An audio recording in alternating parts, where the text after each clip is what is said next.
Olá, pessoal! Hoje a gente vai ver um pouquinho sobre o reino Monera, tá? E do reino Monera, nós vamos começar a ver sobre as árqueas, tá? Só para relembrar um pouquinho, a gente estava vendo a aula passada sobre a classificação biológica, nós vimos que as bactérias, elas tinham ali uma célula mais primitiva do que as células eucariontes. Quem lembra? Células procariontes, né? Então, elas não possuem um envoltório nuclear. O DNA está todo espalhado no citoplasma. E começando aqui com as árqueas, elas são as mais powers que a gente conhece, né, do grupo das bactérias. Por quê? Vocês já pensaram em um lugar, né, bem que seria improvável existir vida?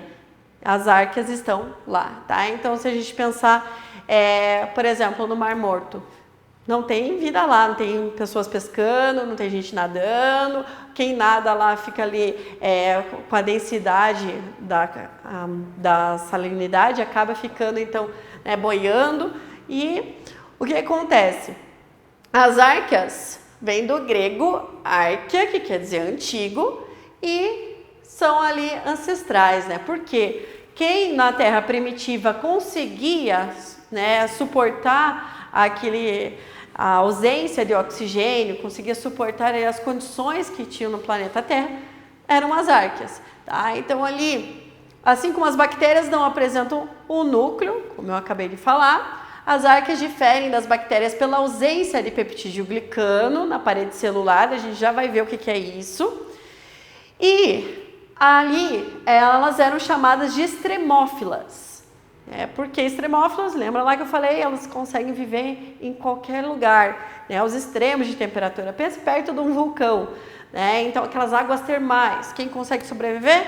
A árquea, né? Se a gente pensar num lugar lá extremamente frio, quem consegue sobreviver? São as árqueas, tá? Atualmente se sabe que pode ser encontrados em ambientes como solo, mar, pântanos e esgotos, entre outros. Podem ter formas esféricas, de bastão, espiraladas ou irregulares. Reproduz-se assexuadamente com alta incidência de transferência horizontal de genes. Essa transferência horizontal de genes a gente vai ver o que é daqui a pouquinho.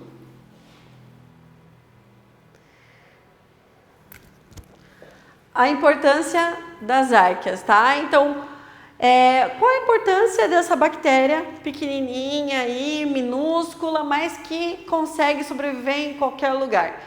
Elas conseguem, a enzima que ela produz, ela consegue ser utilizada na biotecnologia. E aí, na produção ali alimentícia, na indústria de detergentes, então lugares muito ácidos, onde seria impossível, né, outra matéria-prima ser utilizada, é utilizada através das enzimas formadas pelas árqueas.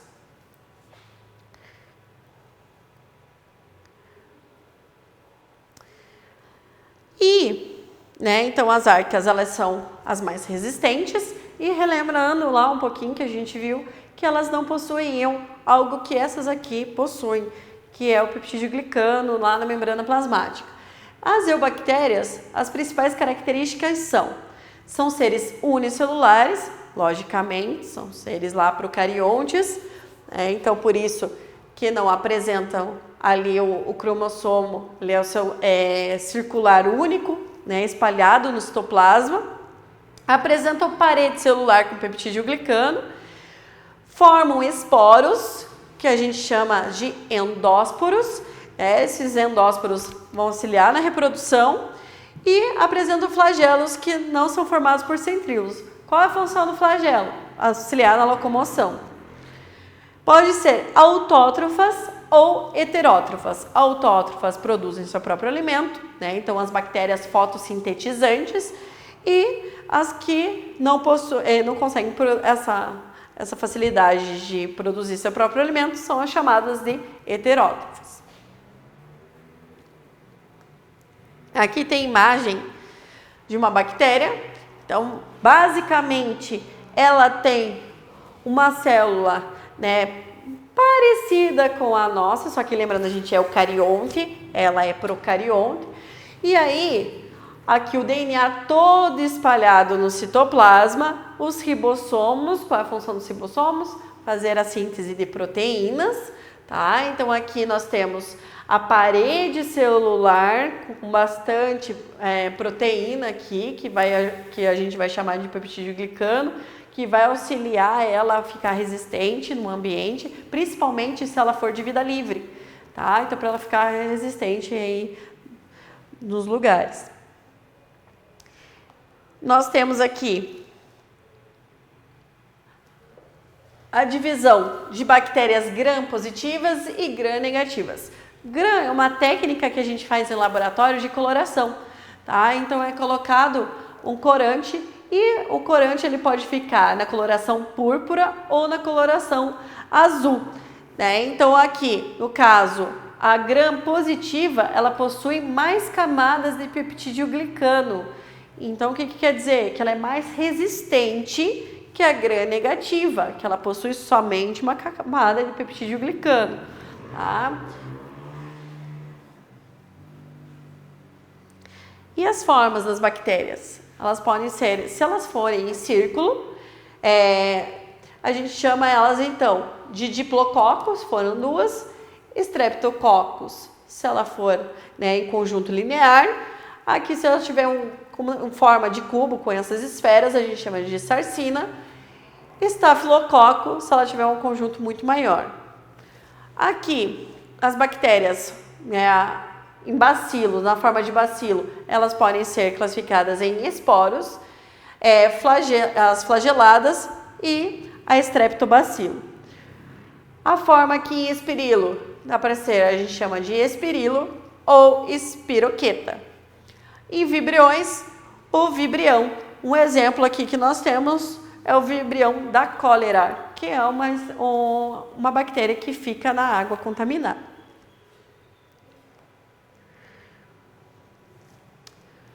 As bactérias, durante a reprodução assexuada, o que elas vão fazer?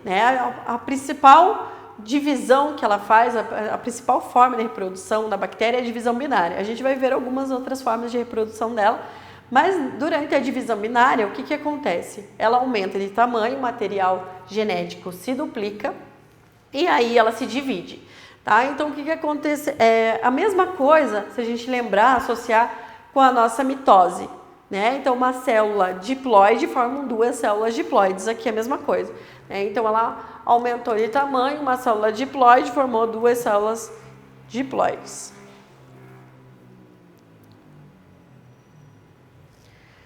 Na divisão múltipla, tá? Então, como a gente viu lá da divisão binária que formou duas, ela pode formar várias. Nessa divisão múltipla, ela vai ter várias células filhas. No brotamento, aqui no caso na imagem, o que acontece? Formam brotos da bactéria.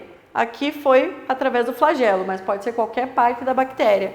Tá? Então, nesses brotos ali, ela vai se desprender depois e formar uma nova bactéria. Tá? Então, aqui é como se fosse um nódulo, aí cresceu, formou uma nova bactéria desprendida.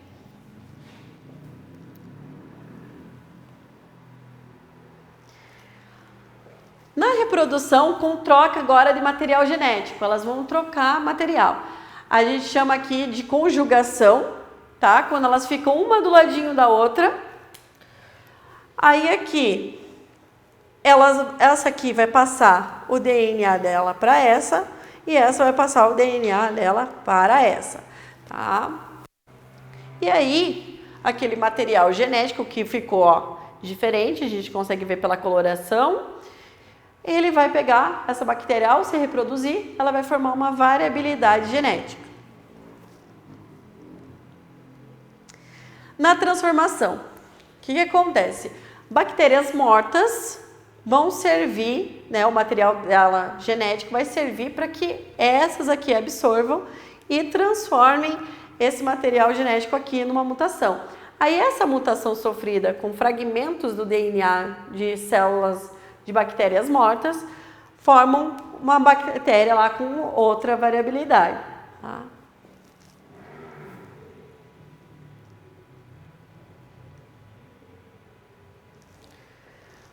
na transdução. Nessa aqui, olha que coisa, né, maluca que acontece. O bacteriófago, que é um vírus que se alimenta de bactéria, ele pega o DNA dessa bactéria aqui, né, o fragmento desse DNA, e quando ele vai infectar outra bactéria, ele pegou, então ele vai pegar esse material genético e misturar com o DNA que já está ali da bactéria. Então ela vai fazer com que essa bactéria, quando se multiplicar, ela pegou ali o DNA da antiga, da anterior. Tá? A respiração das bactérias. Na respiração, elas podem fazer das 3 seguintes maneiras que a gente vai ver aqui. Né? As aeróbias, elas precisam do oxigênio para poder sobreviver. As anaeróbicas obrigatórias, elas não possuem enzimas necessárias para aproveitar o oxigênio. Então, se tiver a presença de oxigênio, elas morrem, tá? Então, por isso, anaeróbicas obrigatórias, tá? Então, ela não tem que ter concentração de oxigênio ali para ela poder sobreviver. E nas anaeróbicas facultativas, tanto faz, se tiver presença ou não tiver presença de oxigênio. Pessoal, espero que tenham gostado. Para casa, exercícios das páginas 579 a 583, plataforma AVA ali para fazer, tá? Durante a semana. Obrigada, até mais.